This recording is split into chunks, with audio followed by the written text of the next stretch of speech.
Hello and welcome to another Parousia podcast. I'm Parousia, your host, and excited with a good friend of mine, our guest in the studio, none other than the author of this latest book, The Art of Practical Catholicism Part 2. It's George Manassa. He's live in the studio with me now. George, how you going? I'm well. How are you, Sheldon? Yeah, praise God. Very well. Congratulations on this book, The Art of Practical Catholicism. This is the second version. We launched the first one only just over a year and a half ago, but that's been fantastic and well received. And it was actually 2020. So we're going 2 years now. 2 years, yeah. Unbelievable. Yeah, during actually a short lockdown of the northern beaches. I was confused which lockdown it was. I remember because we had to. But no, well done. How have you been?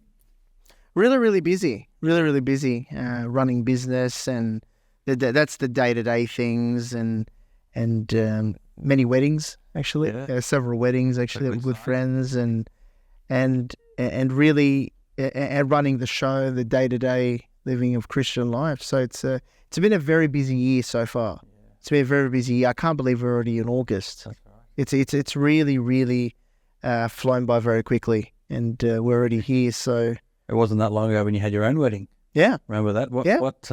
How long has it been now? It has been 2 years. 2 years and 2 months. Okay. Yeah. All right. Almost 2 months. Was the first book launched before or after the wedding? It was launched before the wedding. Before it, okay. After I got engaged, because as you can see, it was dedicated to my then fiance. All right. Nikita, now my wife. Beautiful. Now she's been a big part of the whole journey with Catholic Toolbox as well, hasn't she? What role has she played? Well, she was essentially a co-founder working with me to produce a lot of the editing, the marketing, the social media for the show when we first started, and a great support, and also a very also a co-host as well. She's hosted many of her own episodes on the show, and she'll be coming back very shortly. And we've had great feedback with my wife coming on board. I don't know, people. She's proven to be very popular. People love when she comes on. Maybe it's a dynamic of a husband and a wife, where just the dynamic of a husband and a wife speaking. So people have very much enjoyed having her on. Oh, well, great! Looking forward to having her back on. Yeah. Now it's you have been busy. So many people may not know that it's not just the books that we talk about, but it's from the Catholic Toolbox, which comes from a show that you host every week, the Catholic Toolbox show. Yeah. When did you start that? I started the Catholic Toolbox in the beginning of Lent in the year 2019. Okay. Yeah, Lent. So it was about February, but it was founded in essence in late 2018 when I attended. I was working in project management, managing a fairly large project at the time. And we attend every single week meetings called Toolbox meetings on the job sites. Now, as a junior project manager, I was required to attend those meetings, and they were usually on Monday mornings. Yeah. And those meetings were to strategize practically how we're going to deliver the project on time, cost, and quality for that particular week. What are the practical, what's the operational way we're going to execute this? Yeah. How many staff members do we need on site that week? How many machines do we need? How are we going to do this? How many days are we going to take for each item? It's very practical. It's the direct execution of the project, not the contract or the concept or the ideas it's directly executing. And then I was in one of those meetings on a Monday morning, and I was thinking about the church and the state of society and the many homilies I had heard and been sort of disgruntled with that they weren't practical enough. Yeah. A lot of formation wasn't practical, and I was thinking, my mind dozed off within 10, 15 minutes of that meeting. And then finally it came back down, and I thought, this is what we need for the church. We need a discussion that's practical every week, like an instruction. You can call it a toolbox meeting or a toolbox discussion for something practical where we take aspects of the faith, we study it, but then we go to the next level and digest how we're going to practically execute this in our day-to-day lives, whether it's your spiritual life, your prayer life, whether it's how to evangelize in the workplace, how to get good people elected, how to actually make good friends, whether it's human virtue or supernatural virtue. We want to think practically. And that's what's sort of missing, I believe, in the life of the church. We've got to get on this bandwagon of thinking practically, learning our faith, but translating it. So that's when I founded it in principle in 2018, late 2018. But then a good friend of mine, Father John Caddy, for the Voice of Charity Australia, Australia's only Catholic radio network, which Parousia podcast also airs on. Yeah. Big shout out to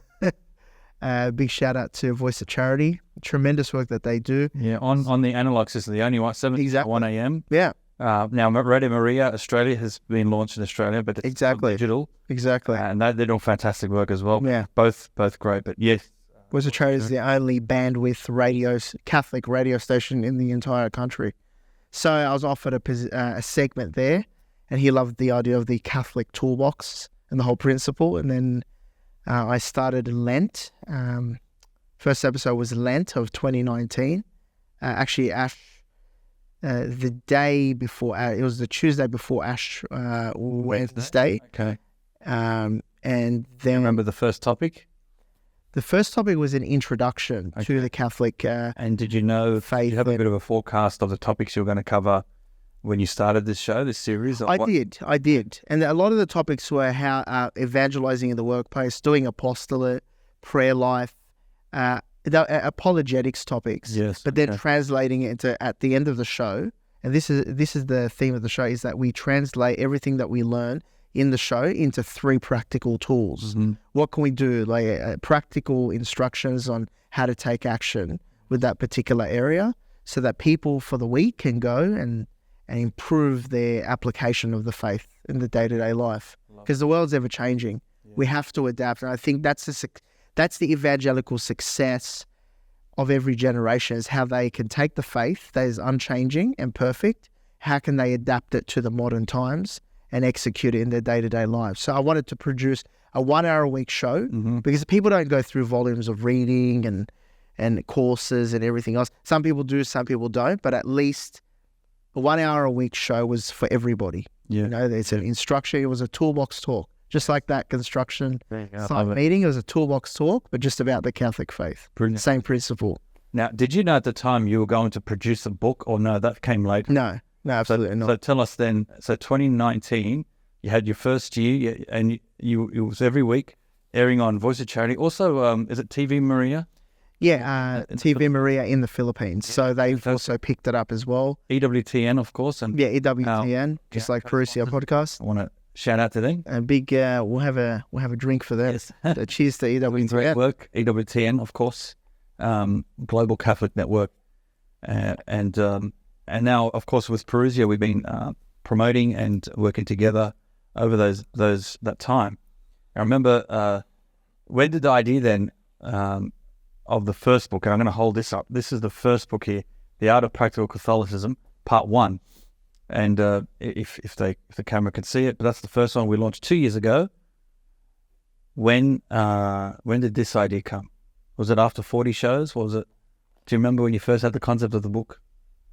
I had the first concept of the book in at the end of in the middle of 2020, I believe. Yeah. Okay. And I began to it happened quite naturally. I began to actually write down my episodes. Oh, right. That way I'd reflect, I'd pray about, what are we going to talk about this week? Come up with my own practical tools. And my wife, funnily enough, said, let your guests give the practical tools instead of, I used to share the practical tools with my guests. So I started to compile the different topics I was speaking about in the show in mid-2020. So every single week I'd write a section, try to summarize it, with the hope that perhaps, I could collect these things as they're built naturally through doing the show and produce a guide. Yes. Like a faith guide for people to take action, like an instruction manual on how to take action in the different areas and practical tools. That's where it started. And you've produced this, and I remember being at the launch, and it was such a great event, but your very first chapter, having the grace to start. Mm-hmm. So that's a very, very simple, a very practical concept as well, that it is built on grace. focusing on achieving salvation, living your liturgy, how to evangelize in your workplace, how to defend your faith in any context. And it goes on. There's 40 topics. This is in part 1, 40 topics. The last one being always being prepared for death. So very good. Endorsed right here by the late Cardinal George Pell, and Bishop Richard Umbers and Deacon Harold Burke-Sivers, which is great. And then the forward by Father John Flata. Exactly. So that's really. So I want to congratulate on that. That's part 1, and to learn the process of how you did it was brilliant. Your weekly show, the guests would typically give the practical tools, but is that the case in the book? Are these the guest practical tools or yours in the book? They're mine. Yeah, these are yours. So what happened in mid-2020 was I started to want to I wanted to write the whole episode down and prepare for it in a written form. Yes. I wanted to produce my own practical tools to perhaps as notes for the show. So, but I'd never give them. Eventually I'd give my guests the practical tools, and so I'd expect from my guests to give me the practical tools. Yeah.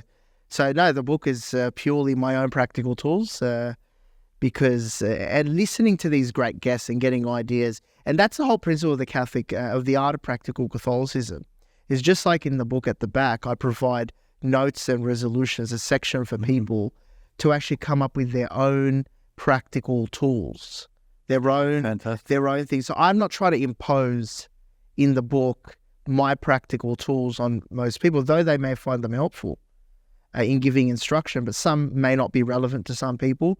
But what I do in the book is essentially instill in you the art of practical Catholicism, which is a mindset of learning the faith and then translating, coming up with ways, okay, how can we do this? How can I take action? What can I do to increase my prayer life? How can I not doze off in my prayer life? How can I actually bring up our Lord in the workplace? Just the practical ways I can take action, the tools, the practical tools. Brilliant. So that's what I think separates. So am mine. Yeah. This from many other apostles I've seen out there. You've really made it an important part of what the Catholic Toolbox is. It's walking away each episode and each chapter now with 3 practical tools. And let's face it, after even hearing 5 minutes of some content, even maybe this podcast, people are going to forget what you said. But there's always that takeaway, and we can always remember 3 takeaways. That's what I love about you've made it part of the DNA of the Catholic Toolbox. Is there's 3 takeaways inspired by your work and now applied to the Catholic faith, and I think it's going to have a huge impact. It already is, and I think I see volumes of this. Can you see volumes over time? Yeah, brilliant. I can. Yeah. Yeah, very. I mean, we're in a TikTok age today. Yeah.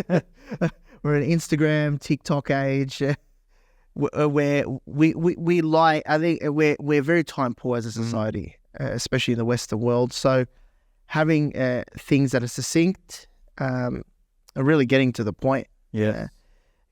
What frustrated me a little bit was, hearing some homilies and some talks and some instructions, which were great. But I was like, it would be great if I had some practical tools out of this. How can we then take action? Because that's often what people remember. What can I do tomorrow? They take notes. 3 takeaways. Make the resolution and go take action. Very Trinitarian too. Yeah. Number 3. now there. Speaking of 3, there are 3 books, and I'm holding in my hand. Number 1, that's the Art of Practical Catholicism, right there. We've got number 2 was this little booklet I hold in my hand, and this one is the Service Toolbox. I like that. A spiritual and ritual guide to serving the liturgy. And it's got you on the front cover there because you've served. Yeah. You've emceed. This was not that long after the first book that this was released. What inspired you to write this little booklet? I think as from 2020 to about mid-20, I started writing the Art of Practical Catholicism, number 1, mid-2020 to 2021. But then once I finished, I was editing the manuscript. I was thinking about the liturgy a lot at that time. It was during a lockdown. It was actually during the first lockdown. Okay, yes. Where I really, where we were being locked down from the liturgy, and we were deprived of the Mass, that I was very much in my prayer life. The liturgy, I was thinking about the liturgy and the sacred rituals, and we all missed the Mass. it got to the point where we had no mass, I think, for about a month. That was that short first lockdown in 20. No Easter Sunday. No Easter Sunday. No Easter Sunday. And I began to altar serve back in when I was younger in about 2000, and after my reversion straight away, I took an interest in liturgy because the liturgy fascinated me. The whole principle of the body and blood of our Lord Jesus Christ in the Eucharist and the reverence in the Mass. I began to deduce, when I studied the theology of the Mass, the lex credendi, and I came back to the faith, I then started to infer, well, okay, if this is a sacrifice, we should really have some heaps of reverence for this liturgy. And that wasn't the case that I saw in the average parish life. Sometimes when I was studying my faith and come back to the faith in Year 10, I was looking around and thinking, am I the only one who believes in the real presence of the Eucharist? You know, just maybe, and not judging people, but I didn't feel the sense of reverence in your average parish life for me. And a lot of it came from the sanctuary, from the liturgy. The standard of service was actually, to be quite frank, wasn't the highest standard. And I really solidified my view when I attended in 2011 Maternal Heart of Mary Catholic Chapel back then, but now it's a personal parish, Maternal Heart of Mary in Lewisham.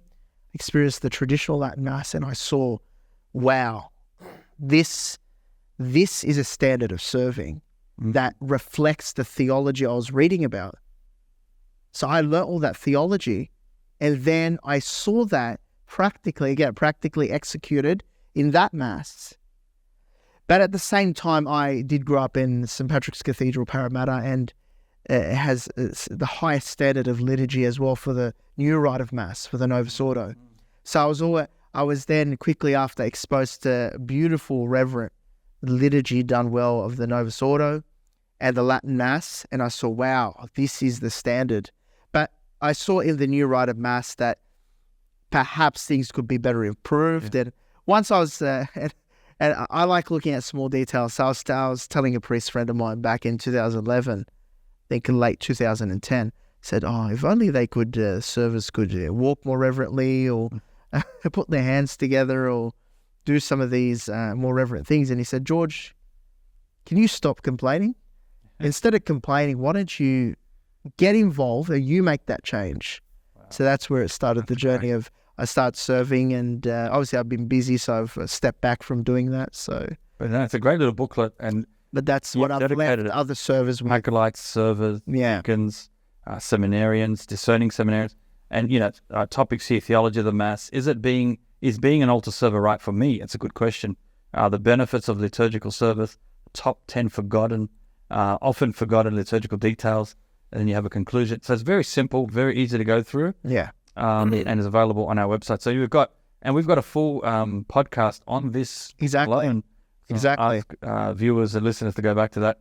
We've also got one on this that we did together as well. So we've got dedicated podcasts on this. Exactly. I never seen. I'm going to put these down because what I want to do is I want to do something we haven't really done much in the previous times, is dive in some of the practical chapters and and give people a bit of a practice here to take away. Let's pick 3 takeaways. Let's pick 3 chapters. I'm going to randomly pick 3. Exactly. And we're going to give some practical tips from each of these chapters for our viewers and listeners today. And that gives them a sample. Now, this latest book, endorsed now by Father John Flatter, Alan Smith from Fulton Sheet today, great friend of both of us in Canada. Myself, I feel honored to do that. And I remember when you asked me, and I couldn't help think, seeing our friendship over the years, it's been 14 years. 14 years. So, where did I first meet you, Charbel? It would have been around the Tim Staples tour, 2009. I remember. Well, that's where I had my reversion from his story. Look at that. It's beautiful. Yeah. How God puts people together. Yeah. And you were still in high school, last couple of years of high school. Yeah. I was at 89. Graduated. Yeah. Year 10. And we there was a few years there, maybe we weren't in touch, but then we got back together. You came back to the Voice of Charity. And then we sort of reconnected again over Exactly. years. So, exactly. Wonderful to see. And I'm so glad God's put us back together, and to see how much you've personally grown, matured spiritually, how and the words of wisdom that you're now teaching and passing on. So not only what you've learnt, you've interiorized it, you're now passing on, doing exactly what we're all called to do. Absolutely grateful for the strong partnership that we have. Praise God. Doing work in the vineyard of the Lord, and we have one lifetime on this earth, and we have to do apostolate. We have to save as many. We have to save our souls and get ourselves to heaven, and so many people with us. Brilliant. Yeah. Brilliant. Well, I like that the forward was by Deacon Harold in this one. He was on a tour with us recently, and we managed to be able to do an official launch of the book in person. So Deacon being in Australia at the time, it was fitting to do the launch. And so that was last week's podcast. Actually, we let people know about that, and they can watch that. So what we didn't really do was dive into some of the meat and potatoes. Let's do that now. Again, just for those who want to know, this is 40 chapters like the first. These are 40 new topics. And again, you continue the legacy there with the 3 practical tools. So I'm just looking at some here, and I love, let's go straight to chapter 3. Apostolate in the workplace. So apostolate in the workplace. What do you discuss in this chapter? The apostolate in the workplace, and why would you call it the apostolate in the workplace? So if someone, in my case, I work in an apostolate, Parousia. Exactly. And that's sort of clear cut. That's simple to see. What about those, those in a trade, those in office work, in corporate world, and in teaching, in all sorts of background? Can they do apostolate in their workplace? Absolutely. Absolutely. Saint Josemaria Escrivá speaks about the fact that any work can be sanctified if it's good, honest work, and it's given a supernatural dimension. Where we raise a simple task such as doing a report, even a mum at home, who's looking after her kids, cleaning the house, or a man who's mowing his lawn. Any secular or earthly or temporal task can be sanctified if it's given a supernatural dimension, where we take it and elevate it out of it's just doing a report to, hey, I'm doing this report and offering this up for an intention, and sanctifying the work by doing it in the best human form possible, and sanctifying myself from this work, and then I'm able to overflow and talk about Christ in my workplace where I work, where we spend most of the time of our life is in our workplaces, whether it's in an apostolate that you work in, it's still professional work, or whether it's in a secular profession, or whether it's motherhood, or whether it's looking after your sick parents. Any task can be sanctified. Saint Josemaria speaks about this, and I refer to him many times in the book. So doing apostolate in the workplace entails several things: to do the work well, to be the best at your profession. Because by doing the work to the best of your ability, and some people may stop and say, well, what does that have to do with God and evangelizing? And what can being the best at your profession do to help you evangelize? It can do a lot of things. Yeah.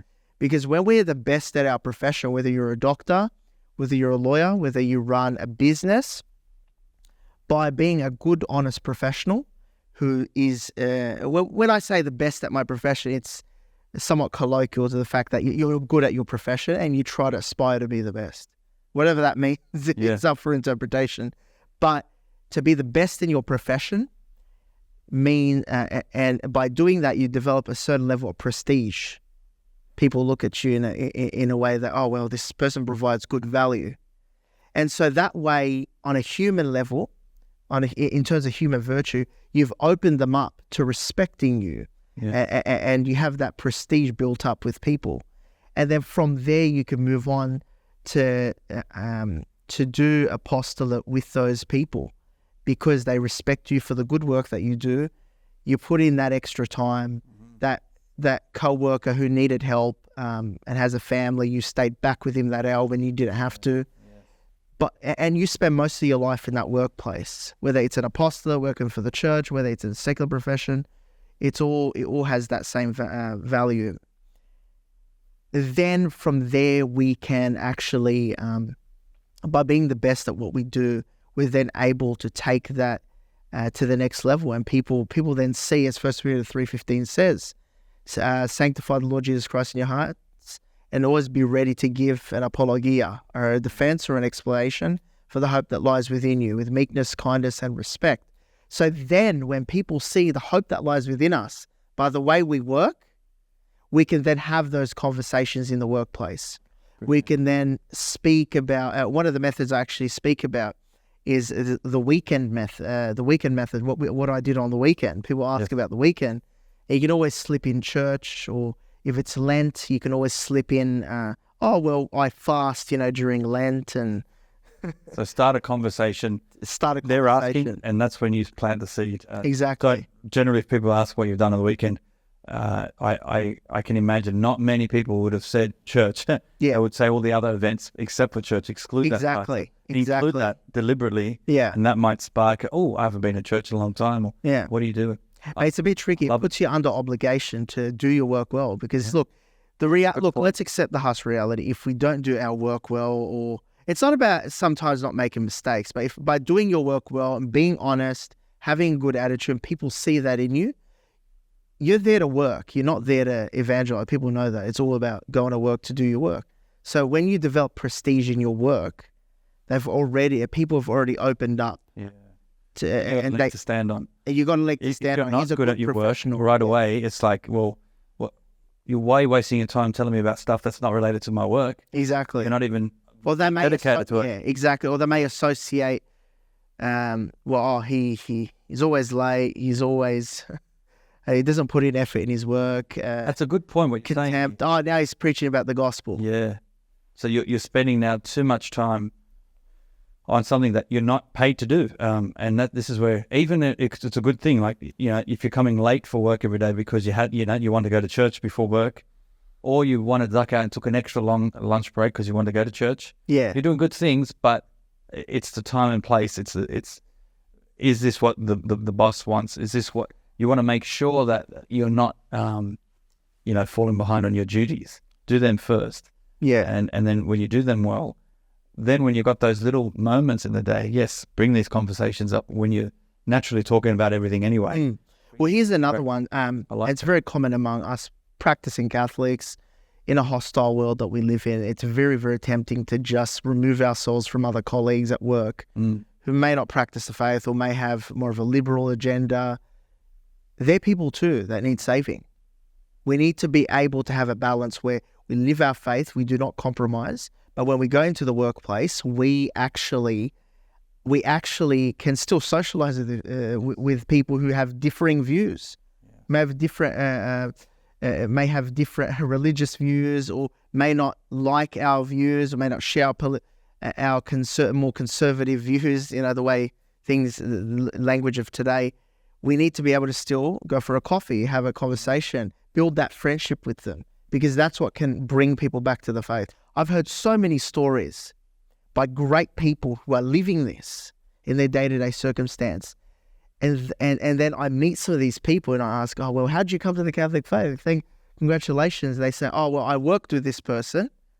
And through the friendship, I was eventually led to get baptized and become Catholic. There it is.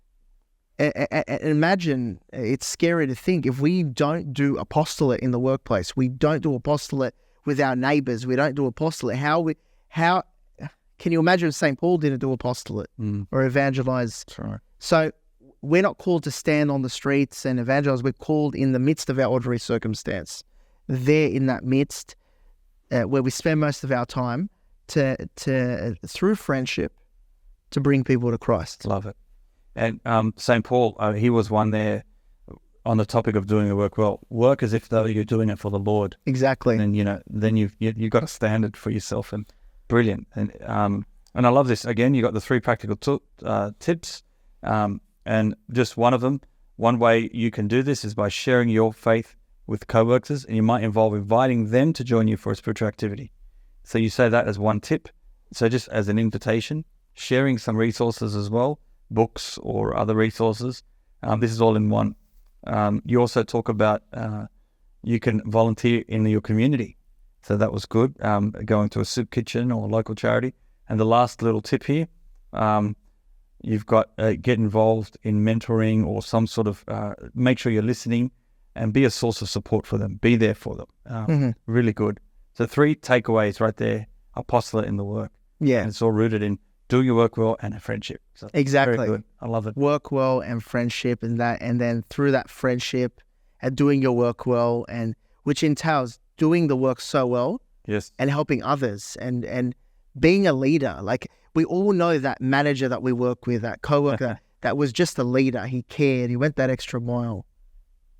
But do you think the person who doesn't do that, as opposed to the person who is that leader, cares for his staff, cares for his team, who will better dispose their co-workers to receive the gospel? The one who does it well. Yeah, that's right. So that's very good. A takeaway. So that's one example there. Yeah.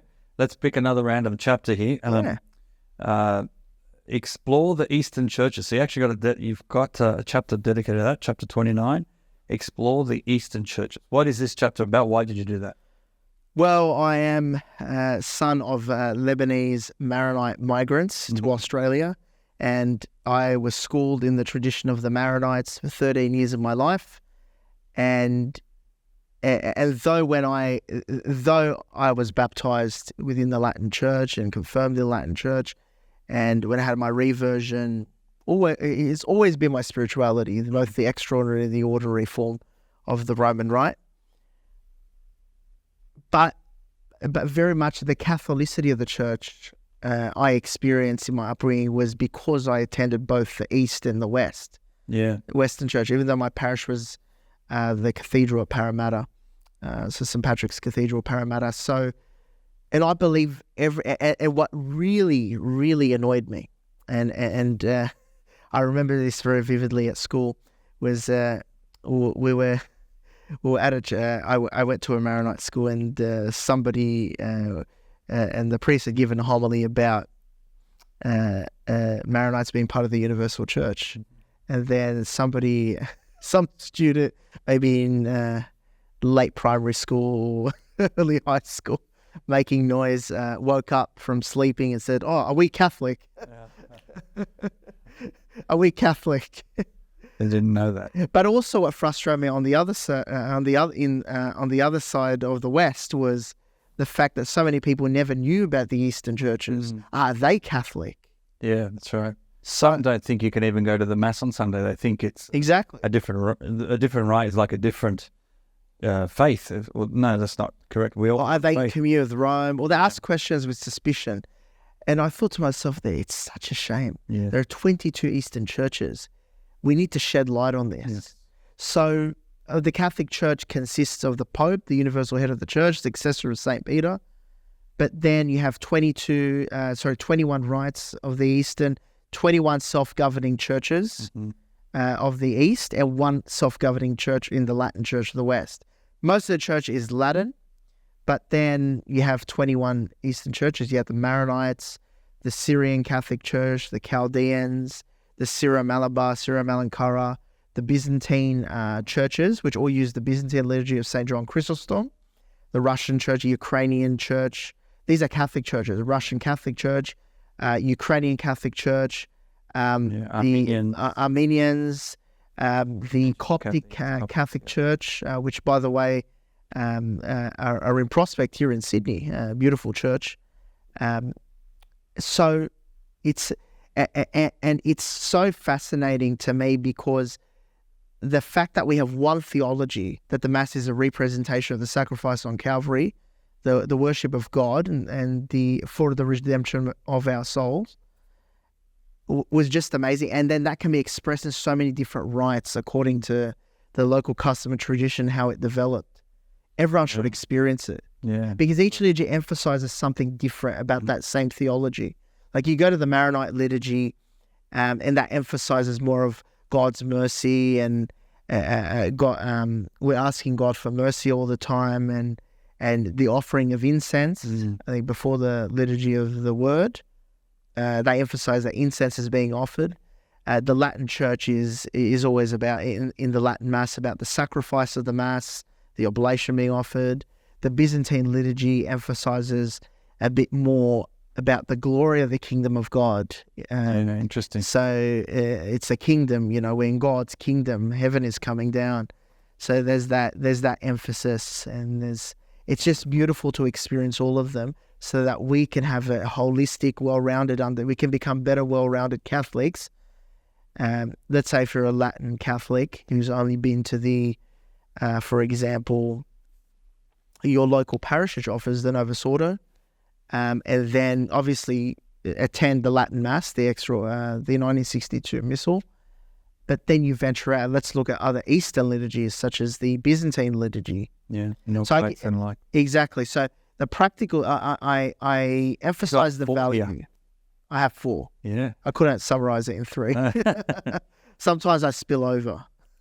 That's good. I mean, you got research is 1, plan number 2, connect number 3, and then go and better understand the diversity present in the liturgical rites of the Eastern Church.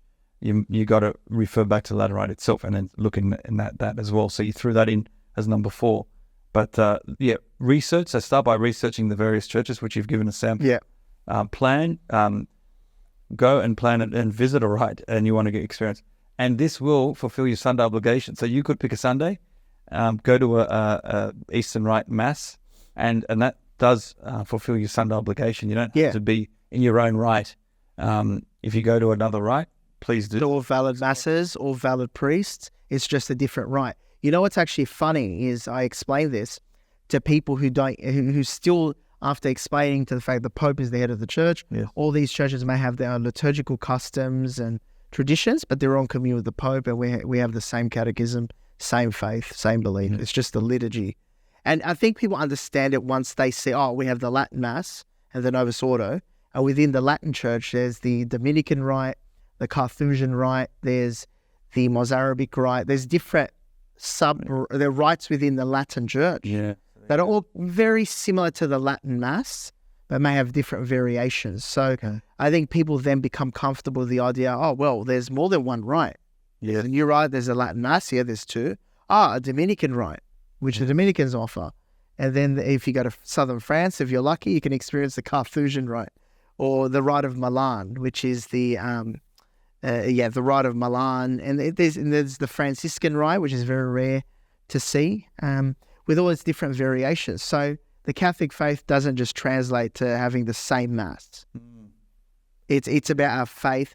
However, liturgically, what liturgy you feel you can better participate in to spiritually see that theology and participate is anyone's free. I know many Latin Rite Catholics who go to Maronite churches because they love the Maronite liturgy. Many Latin Rite Catholics who go to the Byzantine, and vice versa. Very much. Had you experienced the universality of the church? And the Eastern Mass, you actually mentioned St. John Paul II. And breathing with the 2 lungs, we've got to breathe with both lungs. So that's beautiful. And he celebrated the Byzantine liturgy with the Ukrainian Catholic Church. So this is the Pope celebrating another liturgy. Wow. And I think Pope Francis recently in his trip to Iraq, his apostolic visit to Iraq, actually celebrated a Chaldean Mass. Oh, wow. Yeah, I watched that. I think it was struggling a little bit because it was translated into Italian and he couldn't do it in Arabic. And also you have different priests within Sydney, good friends of mine who are Latin Rite priests, but they are by ritual in, let's say, in different rites. Or they celebrate different. So any priest of the Catholic Church can, by permission, say any liturgy in principle. They don't have to say the one rite. There are many rites that are valid and bring about the sacrament. And it's good to experience that. So we see that we're a universal church. You experience that first-handedly. Love it. Yeah, and I give practical tools on how to do that. How to visit it, how to find these churches. That was I going to say, book an appointment with the priest. Get the priest. Many priests have given me tours, of, welcome, you're welcome to our church. Explain to you. Yeah, they actually really, really enjoy it. Yeah, go out there. That's a great tip. Go and book a tour. Yeah. Local Eastern Rite. Yeah. Well, let's do one more. Yeah. In the form of 3. Chapter 38, you've got here, build authentic friendships. And just looking at these topics that you've done, the topics themselves are practical, let alone the way you draw out practical tips. Exactly. So it's not as if you've just gone for the really high-end, high theology topics that might be hard to understand. you've actually gone for practical topics. Yeah. So workplace, go expand your knowledge of the church through visiting an Eastern Rite, and now friendships. So very practical stuff here. But let's dive into that. What is this chapter about, and how is this sort of tied into the Catholic faith? Anyway, talk about that. So friendships are very, very important, because friendships what allow us to be in communion with each other, and essentially, as I mentioned before, in doing apostolate and bringing people to Christ, it has to be done through friendship. Yeah, I think we don't live in a time, I think that, in many places you can stand up in the street, preach the gospel, and thousands convert. Hopefully that's the case. Yes. But apostolate now, I think, with different generations, needs to be done through friendship. So friendship is very, very important, because we need to be able to draw people to ourselves and have genuine good friendships with each other. I think in today's age, many people, what Pope John Paul II speaks against is the utilitarianism, being friends with people because there's something I can get out of them. We live in an age where it can be hard to develop good, authentic friendships, where we can truly say, is this person my friend? Is this person really, if I put them to the test, would they be there for me? Within reason. So I wanted to dedicate a chapter to that, to allow people to reflect, the people in our lives, and also to be that good friend. Yes. We can't attract good people that are our true friends if we're not going to be the ideal friend. Because friendship needs to be built on virtue. Now, this is not saying that everyone has to be Catholic. I have many great friends who don't share my faith or are atheists, but they have good human virtue, and we can be friends. And from that good human virtue, if somebody hasn't come to Christ, you can expound upon that. You can elevate them to the supernatural dimension. Yes. It's much easier if they have that human virtue. So I want people to think about their friendships in that chapter, and think to themselves, okay, well, I need to be surrounded by good people as well, because as the famous saying goes, you're the sum of the 5 people that you spend your time with. Right. So environment's also important. Yeah. So if we're not surrounded by good, virtuous people, then we can't be, we're not in a good environment that can then influence and have an impact on us, so we can be a good person to others. So I really want to talk about friendship in that chapter. Brilliant. Yeah. Well, you got, I love, you're expanding in the chapter, constant check-ins with one another. A good friend. It's not just merely a coffee catch-up. Exactly. You go more and beyond that. Exactly. Your 3 tips here are active listening and being attentive to what they're saying. Exactly. That's a great tip. Number 2 is participate in one another's interests. So a good friend isn't just doing their own thing. They want to do what their friend wants to do. So exactly. That's a very good tip. Very simple. And I think it's hard to find from speaking to a lot of people, at least from my firsthand experience. It can be hard to find that character and those virtues in people today, because I think we're very busy, we're preoccupied in ourselves, and a lot of friendships you can just tell from what people are telling me are just coffee catch-ups here and there. And if you got into trouble, for example, could you call that person? Or if you have an achievement, or if there's something great in your life and you want to share with that person, can you call that person? So it's about really examining who are my friends, and am I a good friend first and foremostly? Great. Because we can't point the finger at other people and expect so much of our friends if we're not living that ourselves. Very true. I think by being something yourself, you attract the same people to you, something similar. So checking in with people is something very, very important. I have a very good friend of mine who always used to check in with me and still does, every 2 weeks. Yeah. It's the sort of part of the routine. Yeah. I have other friends who do that, but they'll call me, ask me a question, how you going, what's happening? And it's funny, my mum does the same thing as well. Oh, great. She'll call every day, how are you? Today, nothing's changed since yesterday. I think it may be a Lebanese thing. Lebanese people understand. Constantly checking in. But it's a practice, just checking in, keeping in touch with your friends. Yeah. And you've got here number 3, to be honest and vulnerable. Honesty and vulnerability are essential for true relationships. You expand on all these, by the way. I'm just giving everyone There's so much to speak about in there. But very good. So much to speak about, and so much to reflect about as well. Yes. What I love about it, the format is very easy. The text is a good size. It's easy, nicely spaced, and you've got the 3 practical tips. Yeah. Nice and straightforward. You do have at the very end the notes and practical resolution, so people can take notes for themselves.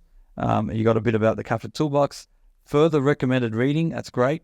You've even got in there the 10 Commandments, a prayer to St. Michael, and a conclusion. So why did you feel to put the 10 Commandments and the prayer to St. Michael in this? Well, the prayer to St. Michael will allow us to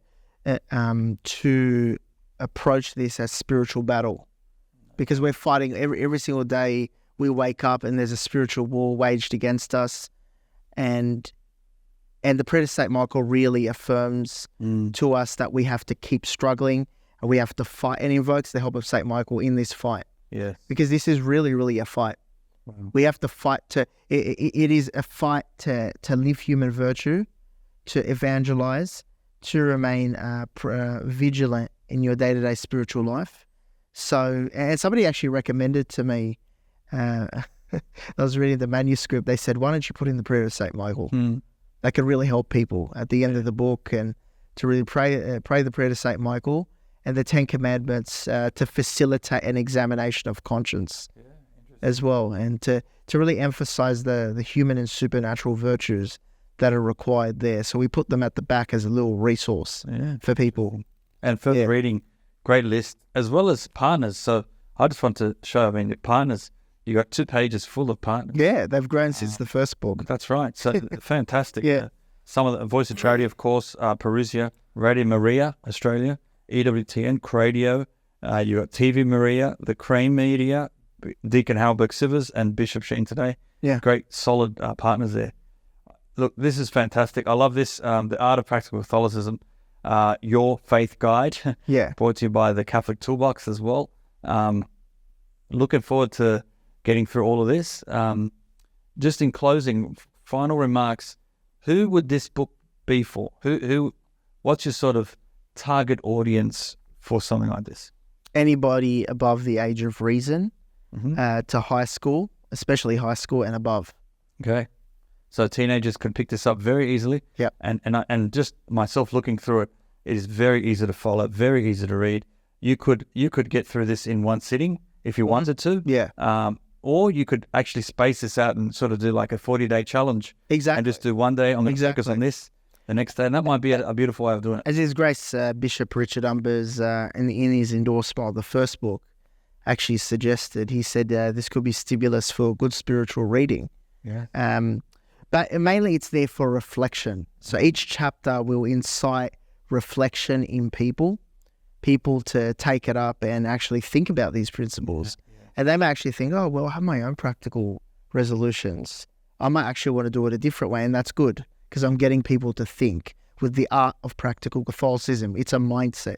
I speak about it, I emphasize it very importantly in the second book, that it's a mindset to not just learn our faith, but to actually execute it. We have to live it. And what saddens me a lot is that when I meet great Catholics that practice their faith, is I don't see an urgency to actually build their spiritual life sometimes. There's no urgency to work on their spiritual life, and there's no urgency to take action, do apostolate. I think that book can really change the way you think and rewire your mindset and put you on the path. Because over the 2 books, there's 80 topics. Yes. There's so many topics, but it will, as my good friend Alan J. Smith, who endorsed the back of the book, at the back of the book, said he read the manuscript, and I have coffee on Saturday mornings every couple of weeks, and we talk over Zoom, and it's his evening, it's my morning, Canada or Australia. Yes. And he said to me, I just read it, and it's a spiritual workout. I feel like I'm in a boot camp here, you know. Each topic, practical tool. Each topic, practical tool. Each topic, this is what I have to do. This is what I have to do. I keep pounding you with practical tools. Yes. And at the end of it, eventually the topic will fade away, because you'll be equipped with the mindset by reading these 2 books. You'll be and listening to the show consistently every single week. You'll be equipped with obviously tools for each topic and suggestion to live your week, but you'll get into the habit and the mindset of the art of practical Catholicism, which is to be proactive in taking the faith, digesting it, executing it straight away with developing practical tools and hitting your targets, all for the salvation of our soul. Here on the Catholic Toolbox, it's about getting to heaven. Yeah. Sometimes we cloud that, we take initiatives and we forget about that, but that's the whole goal, to live our faith, to take action so we can save our soul and save as many people with us. I'm glad to see so many clergy in their homilies adapting to this mindset, and so many people in their talks. Fantastic. Adapting, you can hear some changes in people who do regularly listen in their approach to the practical aspects of the faith, or getting to the practical. How can we take action? I love that. Yes, that's a good point. It's not just George's practical tips. Yeah. Start taking on this mindset so you can come up with your own practical tips. What are your own takeaways? Exactly. Love that. Yeah. Or if you go to a parish council meeting, or if you're at a youth group meeting, or if there's a faith meeting, we talk about it, but how can we strategize? Yeah. What can we do to live our faith, bring people to Christ, and be more systematic and strategic, as I like to put it. Well done. Well, congratulations again, George. Thank you for joining us. Thank you so much. It's the Parousia podcast, and looking forward to the next 40. And if people want to listen to your show, and I wonder if they can go back to your previous shows and try and line up the chapters with those shows. So could they do that? Absolutely. So there are. Where can they go? They can go to thecatholictoolboxshow.com. That is thecatholictoolboxshow.com. That's my website for the show. And they can go follow us on every social media platform. So they can go to Facebook and follow The Catholic Toolbox, Instagram, The Catholic Toolbox.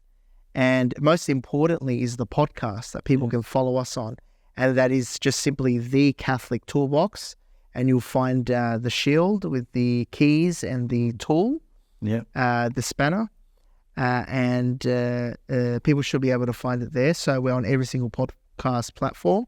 So people can essentially go to our website, thecatholictoolboxshow.com, and they can subscribe to our weekly newsletter. Excellent. Alert, and they can also download the podcast on any podcast platform, whether it's Spotify or whether it's on iTunes, on Android. Every single platform we're available. So The Catholic Toolbox, hit subscribe button and follow us. So you'll be able every single week to participate in different topics. Thank you, sir. Same mindset, practical tools. And Parousia is proud to be able to work with you on this and publish these 3. So this is it. I've got the full set now. At the moment, we've got the altar service toolbox. We've got Art of Practical Catholicism Part 1 and Art of Practical Catholicism Part 2 now available. ParousiaMedia.com under the store. Get it while it's available right now in stock. The physical books are there. Please get one. So thanks again, George. Thank you so much for having us in the prayers. And thank you everyone for joining us. That's another Parousia podcast. Do the same. Check out the Catholic Toolbox show. The artwork, the Art of Practical Catholicism is now out, and get onto that podcast today and subscribe to this one as well. Parousia podcast. We're on all these platforms, and please share this with family and friends. We're on our YouTube channel. Go onto the YouTube channel, subscribe, click the bell, and you'll be up to date with all the latest content. 100% free, and it's growing every single week. So please get there and spread the word. God bless you, everyone. Until next time, take care.